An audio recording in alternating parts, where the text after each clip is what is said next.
وحده لا شريك له ولا وزير له ولا مشير له ولا أول له ولا آخر له ولا ظاهر له ولا باطن له أزلي عبدي حدي صمدي فردي فريد ديمومي ثم نشهد أن لا إله إلا الله وحده لا شريك له.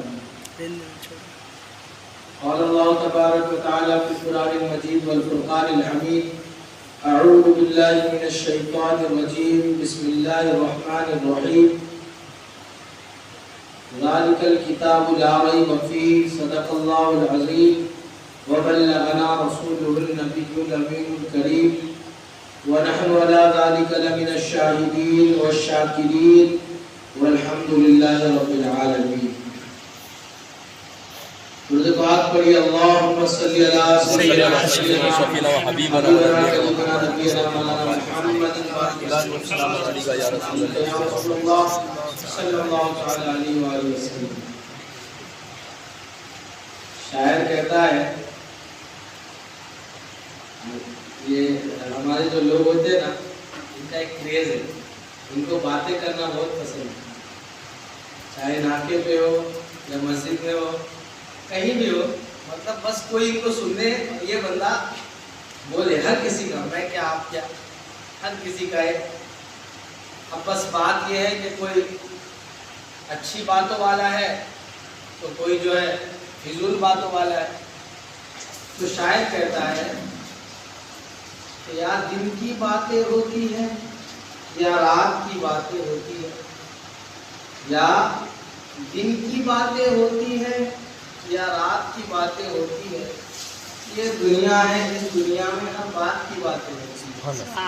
یہ دنیا ہے, اس دنیا میں ہر بات کی باتیں ہوتی ہے.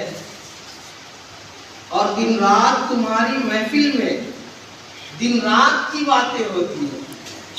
دن رات تمہاری محفل میں دن رات کی باتیں ہوتی ہے. کچھ بات نہیں ہوتی بس بے بات کی باتیں ہوتی ہیں. کچھ بات نہیں ہوتی بس بے بات کی باتیں ہوتی ہے.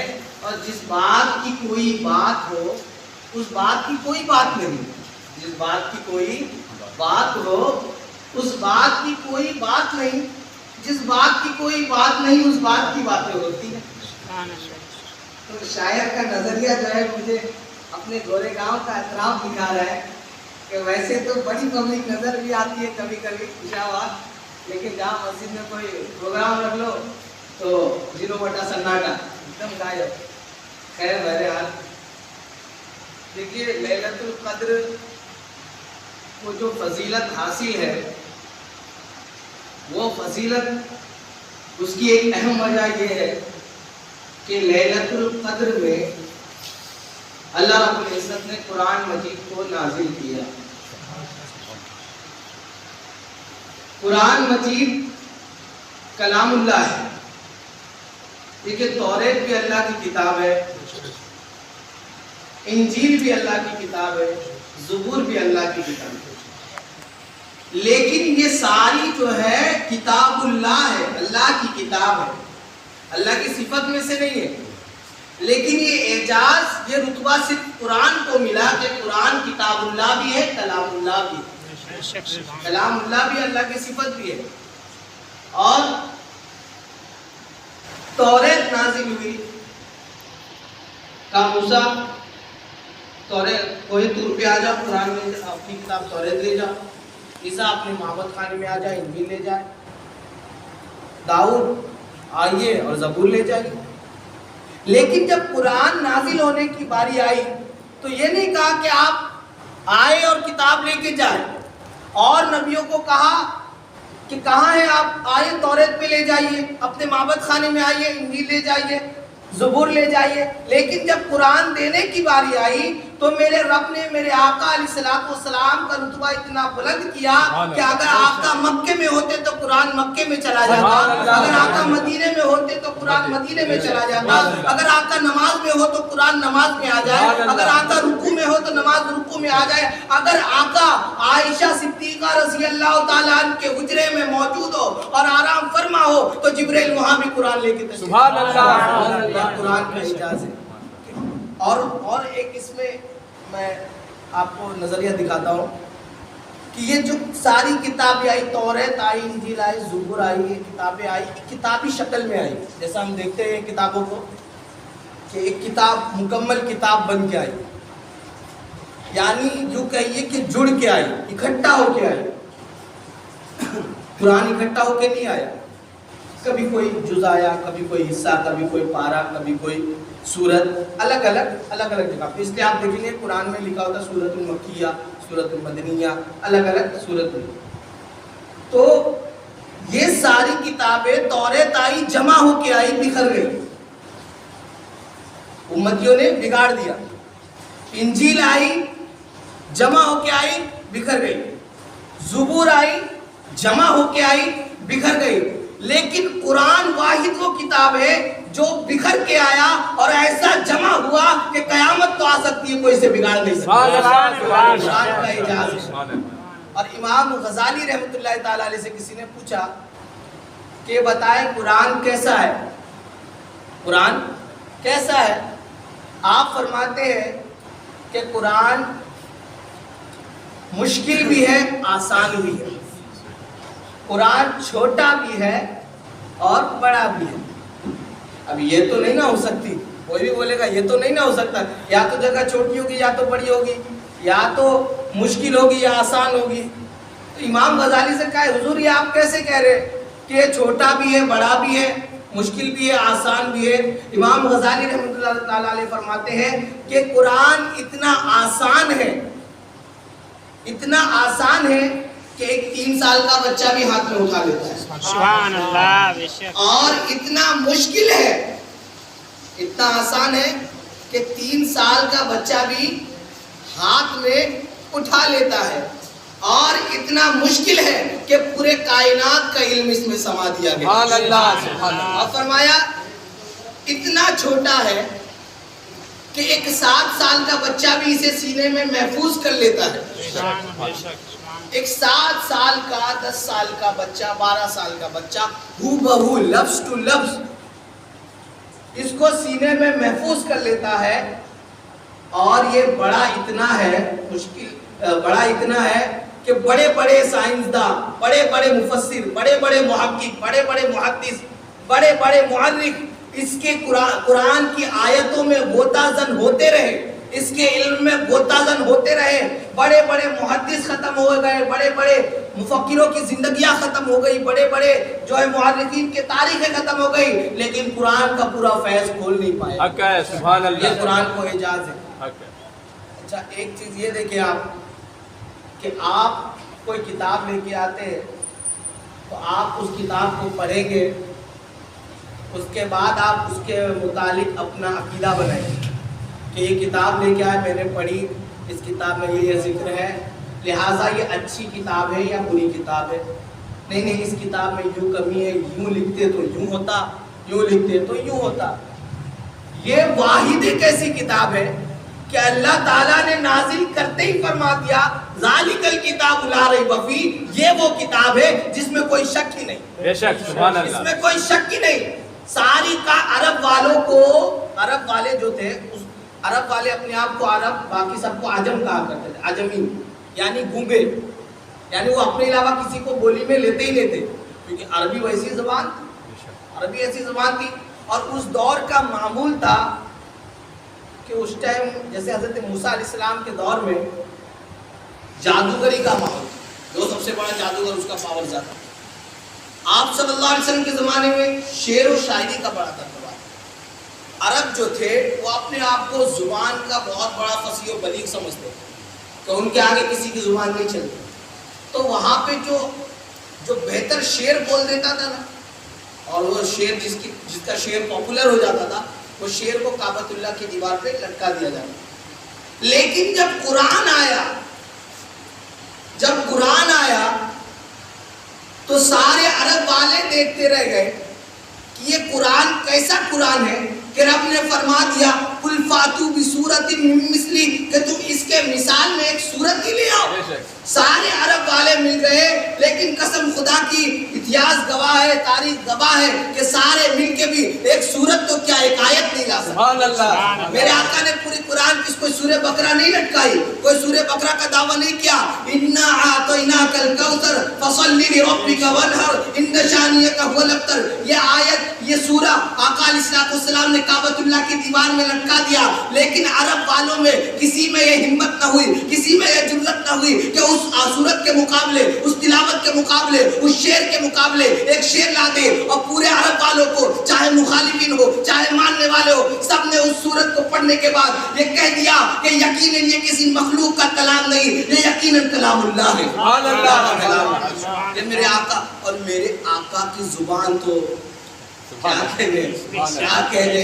آقا علیہ السلام کے پاس ایک شخص آیا, آ رہا تھا کہ اس کو مدینے کے منافق نظر آ گئے, تو وہاں اس نے بھی اپنا جو ہے دماغ لگا دیا, دیکھا ہے حضور صلی اللہ علیہ وسلم کی بہت بے عزتی پر برائیاں کر رہے, تو یہ بھی گیا برائی کرنے کے ارادے سے. اور گیا کہ اے محمد سنو, اگر بابا ٹھنڈ رکھ ذرا, میں سناتا ہوں تو سن, میں سناتا ہوں تو سن. جب آقا نے قرآن کی آیت نہیں پڑھی, کلام اللہ تو اونچی چیز ہے, کلام اللہ تو بہت اللہ کی صفت ہے, وہ اس کی بات ہی الگ ہے, وہ اونچی چیز. آقا نے فرمایا نحمدہ ونستعینہ ونستغفرہ ونؤمن بہ ونتوکل علیہ ونعوذ باللہ من شرور انفسنا ومن سیئات اعمالنا من يهده الله فلا مضل له ومن يضلل فلا هادي له ونشهد ان لا اله الا الله وحده لا شريك له.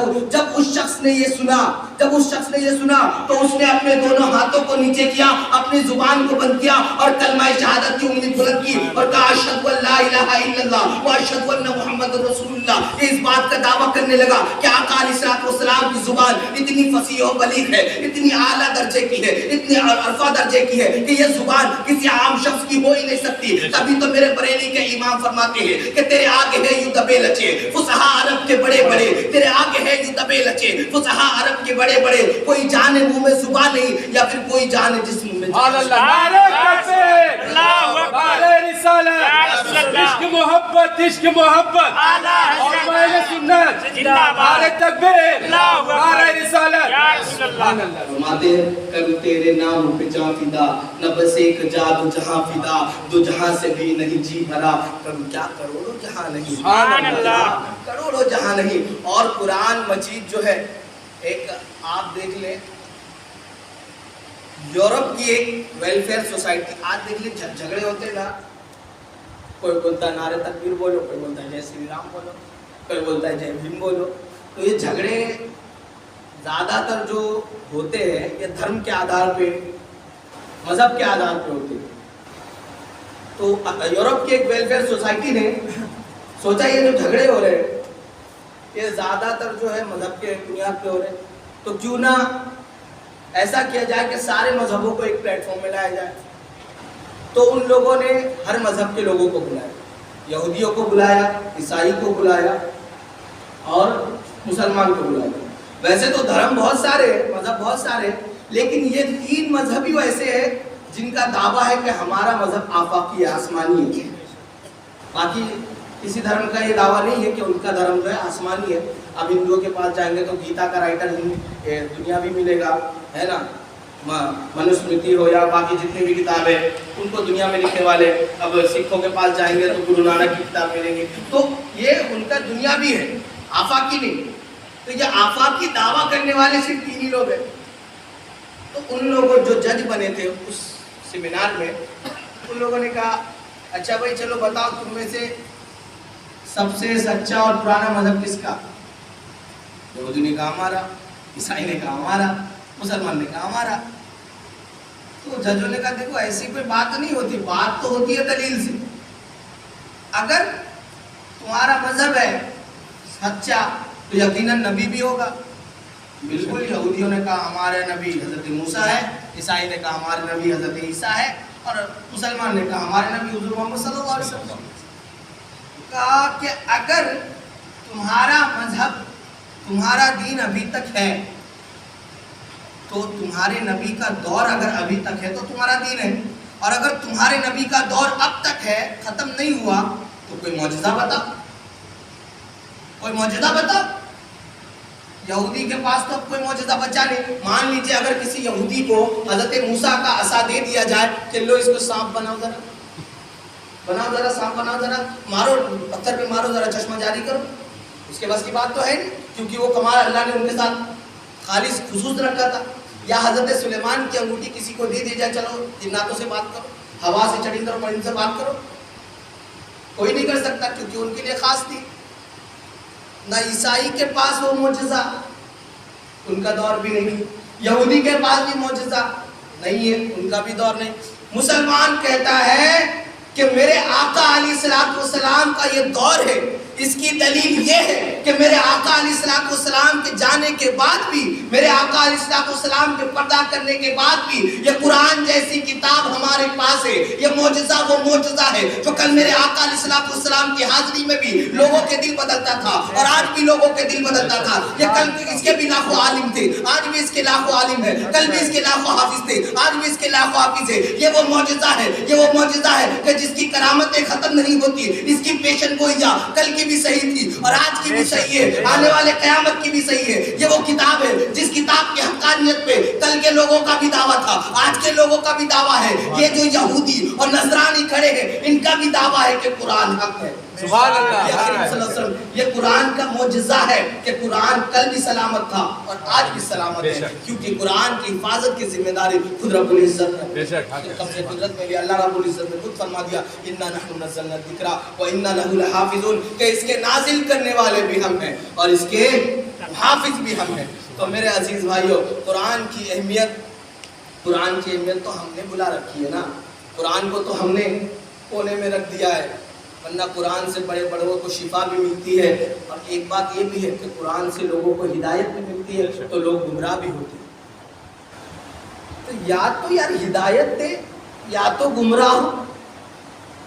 اگر اللہ کی کتاب ہے تو ہدایت دے, گمراہ دینے کا, گمراہی کا سوال ہی پیدا نہیں ہوتا. یہ کیسی بات ہو گئی کہ ہدایت بھی ہے اور گمراہی بھی. تو قرآن سے اگر ہدایت لینا ہے تو دل میں عشق مصطفیٰ ہونا ضروری ہے. سبحان اللہ, سبحان اگر اللہ. صاحب قرآن کی محبت و عظمت دل میں نہیں ہے تو قرآن سے فیض نہیں مل سکتا. جب تک محمد عربی صلی اللہ علیہ وسلم کے دین کو حق نہ جانا, آقا علیہ السلام کی عزت پہ اپنے جان و مال کو نچھاور نہ کیا, قرآن سے ہدایت نہیں مل سکتی. اگر قرآن سے ہدایت چاہیے تو پہلے مصطفیٰ کی غلامی قبول کر. سبحان اللہ, سبحان اللہ. یہ ہدایت کا پہلا ذریعہ ہے. اچھا, ایک قرآن تو وہ ہے, وقت تو زیادہ نہیں ہوگا صرف بڑھ. ایک تو قرآن وہ ہے جو ہمارے گھروں پہ رکھا ہوا ہے نا, دو گتوں سے, ایک اوپر گتا ہوتا ہے ایک نیچے گتا. ایک قرآن وہ ہے جو ہمارے گھروں میں ہے جو دو گتوں میں محفوظ ہے, اور ایک قرآن وہ ہے جو مدینے میں ابو بکر اور عمر کے بیچ میں محفوظ ہے. سبحان اللہ. ایک قرآن ہم نے وہ دیکھا کہ جو رحل کی گود میں رکھا ہوا ہوتا ہے. قرآن کبھی لکڑی کے رحل میں, پلاسٹکوں کی رحل میں, ہم نے اپنے گھروں پہ دیکھا ہے. ایک قرآن مدینے کے گلیوں میں تھا جو ابو بکر کی گود میں رکھا ہوا. یہ قرآن بھی اعلیٰ, وہ قرآن بھی اعلیٰ, یہ قرآن بھی عرفہ, وہ قرآن بھی عرفہ. فرق کیا ہے؟ اگر یہ قرآن دیکھو گے تو یہ قرآن تمہیں تحریر نظر آئے گی, وہ قرآن تمہیں تفسیر نظر آئے گی. یہ قرآن تمہیں نبوت کا دعویٰ کرنے والا نظر آئے گا, وہ قرآن تمہیں معجزہ نظر آئے گا. یہ قرآن دیکھو گے تو تمہیں کالی کالی سطریں نظر آئے گی, اس میں لکھے ہوئے کالے کالے حروف نظر آئیں گے. اور اس قرآن کو دیکھو گے تو نظر آئے گی کالی کالی زلفیں میرے کملی. اگر اس قرآن کو دیکھو گے تو تمہیں نور نظر آئے گا, اس قرآن کو دیکھو گے تو قندیل نظر آئے گی, اس قرآن کو دیکھو گے تو ہدایت نظر آئے گا, اس قرآن کو دیکھو گے تو ہادی نظر آئے گا, اس قرآن کو دیکھو گے تو قیامت کا منظر نظر آئے گا, اور اس قرآن کو دیکھو گے تو قیامت میں محشر میں شفاعت کرنے والا. سبحان اللہ. نعرہ تکبیر, نعرہ رسالت, علماء اہل سنت, نعرہ تکبیر, نعرہ رسالت. قرآن, یہ دونوں قرآن ہیں. اب اس قرآن میں ایک قرآن تو وہ ہے جو ہم نے اپنے گھر میں رکھ لیا, اور ایک قرآن وہ بھی ہے جو ہم عائشہ کے حجرے میں موجود ہے. دونوں قرآن عرفہ و اعلیٰ. اس قرآن کا جس کو بھی علم ہے, اور ہم نے بارہا سنا ہے کہ حفاظ جو ہے حافظوں کو